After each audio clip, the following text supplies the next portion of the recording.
Okay, what's up guys? I'm back with yet another Pauper deck tech. So today I'll just be showing you the latest version of my 5-land spy combo deck. So as I showed in the previous video, this is a combo deck similar to the 1-land versions of the deck, but except this version runs 5 lands with 3 forests and 2 swamps. And we have lots of spells that let us search for lands, with the goal being, first, we get all of our lands out of our library. Then we cast Balustrade Spy, targeting ourselves. So when Balustrade Spy enters the battlefield, target player reveals cards from the top of their library until they reveal a land card, and they put all the cards revealed this way into their graveyard.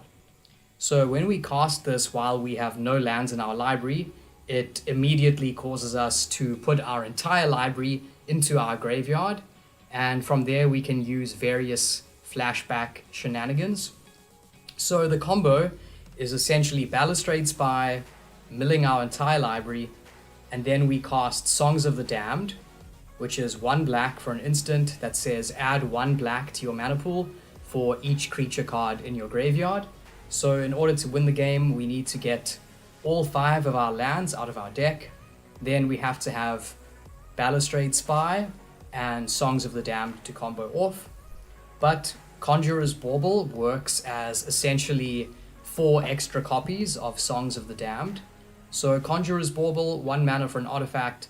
It says tap, sacrifice Conjurer's Bauble, put up to 1 target card from your graveyard on the bottom of your library, then draw a card.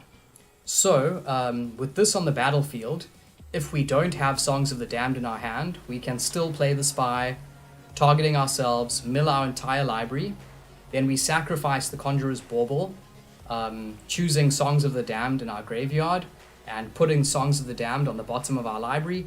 But because we have no cards in our library, the bottom of our library is the same as the top of our library, meaning that when we draw a card off the Bauble, we put the songs directly into our hand, and then we can cast the songs and combo off from there. Okay, so once we have played the Spy, milled our entire library, and played Songs of the Damned to add, over more than 10 black mana to our mana pool, how do we win the game from there? Well, previously I was using Haunting Misery, but some other players have showed me that there is a more efficient combo kill, which uses fewer cards, which involves Mer Retriever. So, Mer Retriever is 2 mana for a 1/1 artifact creature. It says whenever it dies, return another target artifact from your graveyard to your hand. So what we do is, once we've put our entire library into our graveyard and added a ton of black mana with Songs of the Damned, we then flash back this card, Crawl from the Cellar.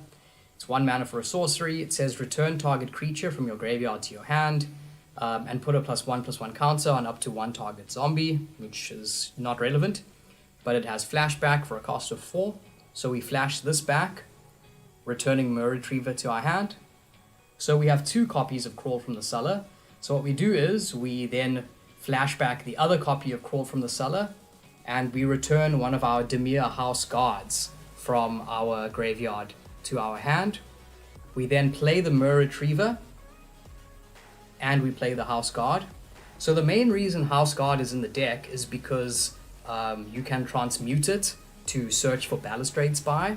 But what we can also do is, once we play the Dimir House Guard, we can activate the Dimir House Guard's activated ability, which is sacrifice a creature, regenerate the House Guard. So this is basically a 0 mana infinite sack outlet. So we sacrifice the Mer Retriever. Now when the Mer Retriever dies, it'll also trigger this card, Grim Harvest, which is 2 mana for an instant. It says return target creature from your graveyard to your hand, and it has the ability Recover for a cost of 3 mana. So Recover says whenever a creature is put into your graveyard from the battlefield, you may pay 3 mana. If you do, return Grim Harvest from your graveyard to your hand, otherwise exile Grim Harvest. So we sacrifice the Mer Retriever to the Dimir House Guard, which triggers Grim Harvest's recover ability. We pay the 3 mana. Then with Mer Retriever's death ability, we return Conjurer's Bauble to our hand. We then play the Conjurer's Bauble. We sacrifice the Conjurer's Bauble to return Songs of the Damned to our hand, and we play Songs of the Damned to add a bunch more mana. Then we play the Grim Harvest to play the Mer Retriever again. We sacrifice the Mer Retriever again, fetching Conjurer's Bauble again. Grim Harvest triggers, so we return Grim Harvest to our hand. We play the Bauble again, sacrifice the Bauble, return Songs of the Damned, play Songs of the Damned, and just keep repeating this process. So this is an infinite loop where you can basically just keep sacrificing and returning the Mer Retriever, returning the Bauble, returning Songs of the Damned. Just keep going to make infinite black mana, or as much as you like. And then from there, once we've made a ton of black mana, we play Grim Harvest again, but this time we don't return the Mer Retriever. We return one of the Balustrade Spies that's in our graveyard. We play the Balustrade Spy, targeting our opponent to mill them for a few cards. Then we sacrifice the Spy to Dimir. House Guard, which will trigger Grim Harvest. We will return Grim Harvest to our hand, play Grim Harvest again, play the Balustrade Spy again, mill our opponent for a few cards. And this is also an infinite loop, so we can just keep doing this, keep playing and sacrificing the Spy and milling our opponent until we've milled every single card out of their library. We then end our turn, and at the beginning of their next upkeep, they deck themselves and we win. So this new version of the deck is better because this combo uses fewer dead cards in the deck, and also we no longer win through damage, meaning that if our opponent gains quite a lot of life, we don't care because we're trying to deck them, not deal damage to them. So I will say this deck has become quite a lot better. It's definitely better than I expected it to be honest. I mean, it still can fold to counter spells and graveyard hate, but it is a surprisingly decent and consistent deck. So I'll quickly just run through every card choice. I mean, we've gone through the Mer Retriever, the Bauble, the Spy, Dimir House Guard. For just some cycling and sort of as an alternate late game threat, we have Horror of the Broken Lands, 5 mana for a 4/4, cycling cost of 1 black. Okay, one of the best creatures we have for searching for lands is Sakura Tribe Elder, 2 for a 1/1, sacrifice the Elder, search your library for a basic land, put it onto the battlefield tapped. We also have Street Wraith, 5 for a 3/4, and it has cycling for a cost of 2 life. Then the rest of our deck is basically just ways of getting basic lands. So first up, we have Abundant Harvest, 1 green for a sorcery. It says choose land or non-land, then reveal cards from the top of your library until you reveal a card of the chosen kind. Put that card into your hand and the rest on the bottom in a random order. So this is cool because it's a 1 mana way of searching for lands, but also once we have all 5 lands out of our deck, we can choose non-land with this, meaning it basically just cycles, which is better than nothing. Okay, we also have Caravan Vigil, 1 green for a sorcery, search your library for a basic land, put it into your hand, then shuffle, and it says if a creature died this turn, you may put the land onto the battlefield instead. Okay, Into the North, 2 mana for a sorcery, search your library for a snow land, put it onto the battlefield tapped. All of our basic lands are snow. Okay, then we have a really cool card which is perfect in this deck, which is Land Grant. 2 mana for a sorcery. It says search your library for a forest, put it into your hand.